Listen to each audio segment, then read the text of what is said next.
country, but hell, I don't know it at all.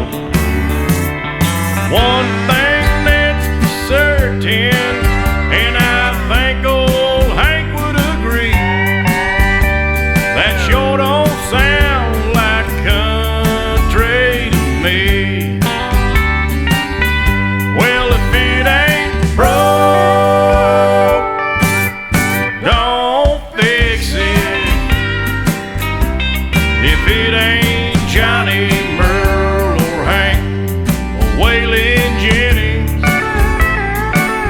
yeah, if it ain't got that honky-tonk horn like Ernest Tubb had from the start, if it ain't broke, don't fix it.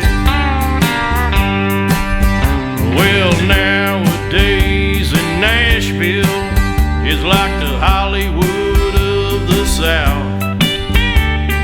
So-called